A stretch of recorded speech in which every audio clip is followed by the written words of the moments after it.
Okay, so let's talk a little bit about outsourcing.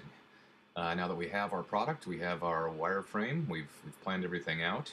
It's time to go out and find somebody to actually build this thing for us. So we'll touch base on where to look, what to look for, what to ask, and a little bit on how to control costs as you begin to to develop. So let's take a peek here first at where to look. Okay, so we've got there's numerous websites out there which I've included here, and you can download this PDF of this mind map at the bottom of the page, and you can check a few of these places out. But freelancer.com, Upwork used to be Odesk. It has just recently changed brands. It's a great place to go. There's Elance, there's Guru.com.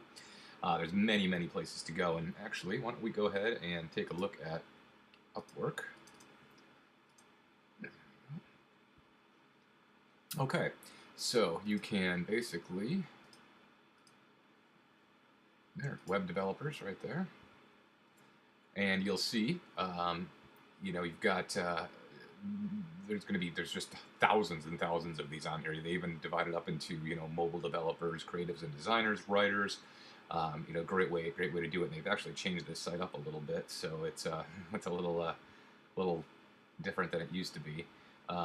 But basically, you can check out these profiles. You can definitely search through.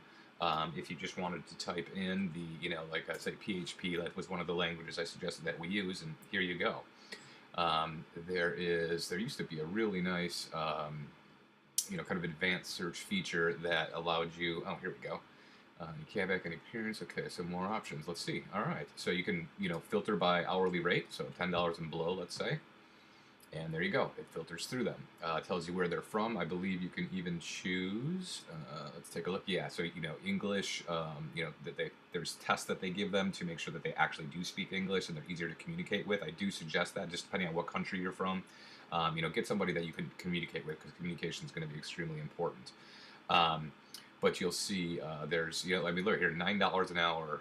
Here's what he does: PHP, jQuery, HTML. This is database. Fantastic. That's that he may be a candidate. So we can kind of click on. There's his experience, and here's his work history and feedback. This is going to be an important part of it. Make sure you look at these things and see what kind of feedback he's gotten. He's got 5-star ratings all the way throughout. There's some tests that he's taken, and the percentile score. This is a pretty solid guy right here. And kind of see what kind of applications he's built in the past. Make sure that they actually have done something a little bit more complicated. Depending on your product, it may be a real simple product. In that case, you're gonna have a much wider variety to choose from.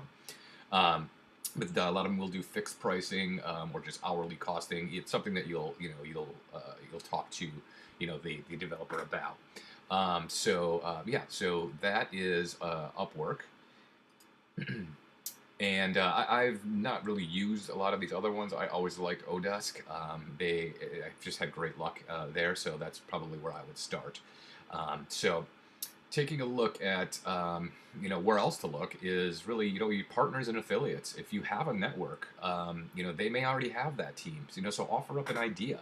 Say, hey, look, I've got this idea for an application I want to build. Here's the wireframes. Here's everything that I've got. Does your team have time to do it? Let's go 50-50 on it. We'll split that, all the costs, and we'll launch it together. And 50% is better than than 0%, right? So you can definitely take advantage of those types of partnerships. If you have that network. And if not, certainly, just go this route. As you saw, they're very affordable. Now, obviously, skill levels are going to come into play there. Keep in mind, you do pay for what you get. I've been burned a couple of times, by guys, not really kind of performing the way that I thought. But you can catch that stuff pretty early, and then just jump onto somebody else. If you are going to be talking with partners and affiliates and joining, some kind of a joint venture like that, make sure that you have that trust in that person if you've known them for a long time, or that there's an NDA in place before you present that idea. That's pretty common. No one's going to be insulted by it. You just want to make sure that you protect your intellectual property, so someone doesn't just take that idea and run with it. So that's basically where you're going to kind of look, to find these developers and designers. And so what to look for? Let's go ahead and expand that. All right, so obviously experience, which I talked about. Check those ratings. Look at their portfolios, especially in the design sense. See if it's the type of designer that you like. Their style is what you like. For programming, just make sure that they've done some. Depending on the complexity of your product, just make sure that they're skilled and that they've done things like that in the past, and that the ratings are good. And again, as I mentioned before, communication is a big part of that. Depending on where you're from, and what's your primary language, just to try to stick within that. Within that, it's going to make communication a lot easier, and less chance for something to get lost in translation.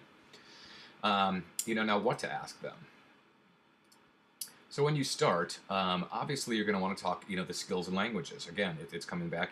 Most of them will list out exactly what they know. But when you make that contact, just make sure that that it's a good fit. If you have any more specific questions about it, make sure you do that at that time.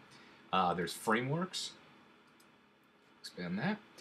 There's a couple of them here. Laravel and CodeIgniter are two PHP frameworks that we use a lot. What a framework is it's a set of basically code libraries that they're common libraries, things that you just reuse over and over again. As I mentioned in the module before about something called CRUD, which is the create, read, update, and delete. These types of frameworks have all that stuff set up already in it, so that it doesn't have to be written from the ground up. Big time saving money there. You leverage these, and most when you're talking with them, and asking them about languages and skills. This is definitely something you want to look for to see if they're familiar with with things like that, and Bootstrap, which is another one for UI development. Also talk about their hosting comfort. We discussed that a little bit in the a couple of modules ago. If you're not a real techie person, make sure these are questions that you can ask the developer and the programmer. Just make sure, hey, how comfortable are you, getting in there and setting up databases. You be honest with them. Say, hey, look, I don't know these things. I'm going to need you to do that, and make sure that they can handle that as well. So it's something you definitely want to touch on and make sure that they can handle it. And for the most part, most of these guys, they're pretty intelligent people. They've been around a lot of different hosting platforms. Also, the bug support. How are they going to handle the bug support? It's a fact of life. In development and software development, there's going to be bugs. There is no such thing as bug-free software. You all have a computer, right? So Windows, Mac, whatever it is, there's always going to be bugs. But we want to make sure that when you make this agreement with a developer, that they're going to support those bugs and not charge you extra. Now, if you add features, of course, that's on you. That's something you need to pay for. But as far as something that you've agreed to, and you said, hey, this is what I need, this is how it should work, which we should have have outlined very specifically in our wireframing. If it's a bug and it's not working, the agreement is that you're going to fix those at no additional cost. So make sure that you're very clear on that one, because that can run up costs very quickly if that's not made clear in the beginning. Again, examples, have them send you. They may not have everything posted on their profile on some of these sites. Ask them, hey, do you have any examples? I'd like to take a look and see what you've done. And then really discuss it with a trusted colleague. I think that's important. Again, it does all seem to circle back to your affiliates and your partners, and your colleagues. It's so important to build those relationships, because you can see that it comes in at almost every step of the way. There's value there. So discuss it with them. Say, hey, look, I found this guy. Would you mind taking a peek at? Here's his experience. Here's what we talked about. How does that sound to you? And just kind of bounce those ideas off each other. Now, how to control costs, really at this point, and this is going to fall into the design and the development phase, which will be the next module. But a good way to do that is really to create rhythms. And what I mean by that are things like daily check-ins. Every morning or afternoon, whatever works best for the both of you, you do that check-in. How are things going? Do you need anything? Do you have any questions? When is the next scheduled push for me to look at the actual functionality and see that things are working correctly, so that you can test and do some QA. but do them rhythmic. Make sure that it happens every day. Hold them accountable to that. Let them know that up front. Just say, look, we're going to check in every day, every other day. Whatever it is that works best for your schedule. Create those rhythms, and you'll find that you'll catch things that could really end up costing you a lot of money if they were just left for weeks and weeks and weeks, and you're not looking at any of this stuff, and the developer just keeps going and going and going. It could be very costly. So that's, I think, probably one of the best tips I can have for you is definitely create a rhythm and stick to those rhythms. So that's concludes the outsourcing portion of it. Next, we'll get into a little bit of the design and the development area once you go into design and development. So go ahead and then let's get on to the next module.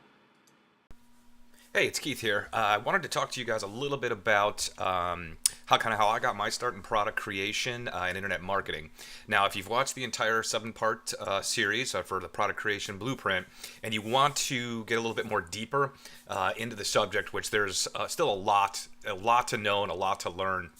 This is a course that I had taken back in 2015, put out by Mark Thompson of Digital Kickstart, which is pretty much where I got my start from. Now, this is called Seller Kickstart, and it is basically a boot camp, 6-week product creation boot camp, which goes very, very deep into a lot of the subjects that I spoke about in my 7-part series. However, this goes, like I said, much, much deeper, and there's some great tips and some great processes to get you guys started. Now, I used this course back in 2015, and it's been revamped back in February of 2016 with all new content. All the old content is still available and still very pertinent because this is a process that I use and that I was taught that you can use over and over and over again.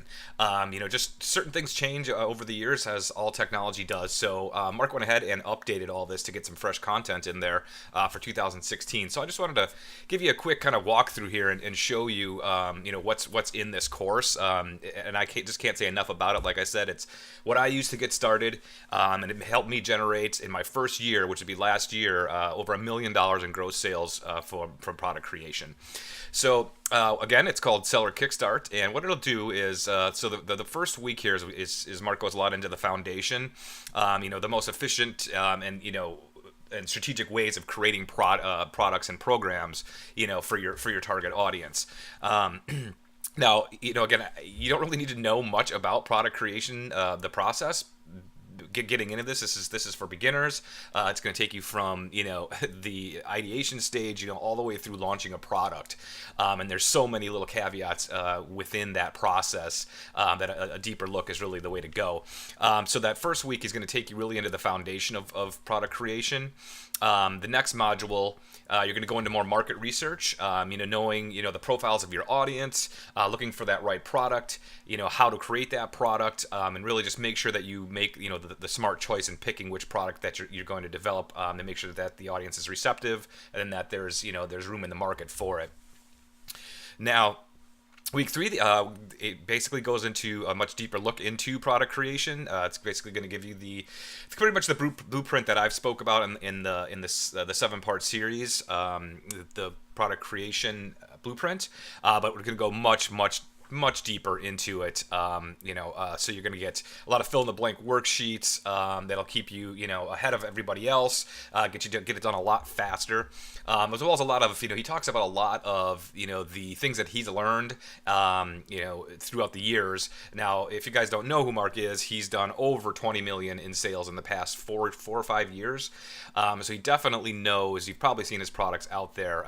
So he definitely knows, this process and how to use it. So the next one there is they're going to go into the marketing funnels and optimization. Mark's become pretty much one of the leading experts in funnel creation. For years he was building products and really not putting any kind of funnel in place, and realized he's just leaving money on the table. So he really started to get into the study of funnels, a lot of testing, a lot of A/B testing, which he's going to go into in this course as well, and kind of show you what worked and what didn't, and how he really increased his sales, exponentially by adding the correct funnels behind his products. After that, you're going to go into product marketing and the promotion, kind of how to get this product out into the market, especially if you're new, how to connect with people that can help you out. There's a big network of folks out there that will help on your product launches. So he'll go into that. Um, Now, and also, once you kind of get you get into it, you get your first product out there, it's going to show you how to scale. Because as you have, more and more product, it's exponentially more, more to take care of. So he's going to show you, how to use virtual assistants to take care of the majority of that, handle your support desks. I mean, there's so many things that he goes into in this course. I really can't get into all of them here. But come over here and take a look at what he has to offer. There should be a link on the video here that will take you over to this page, and you can do a little bit more research. Now, along with this course, you're also going to get a ton of bonuses.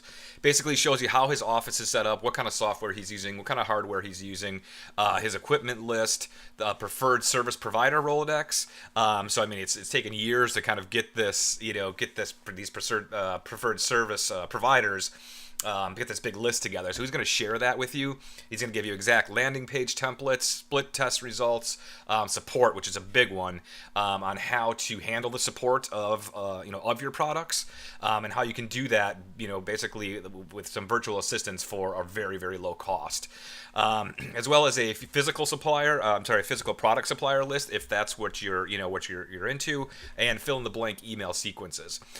So it's quite a course that is packed with just hours and hours of content, and he takes you step by step each of the steps in this process to make sure that you're successful. So if it's something that you're really interested in learning more about product creation, I couldn't stress more. This is the program you're going to want to get into.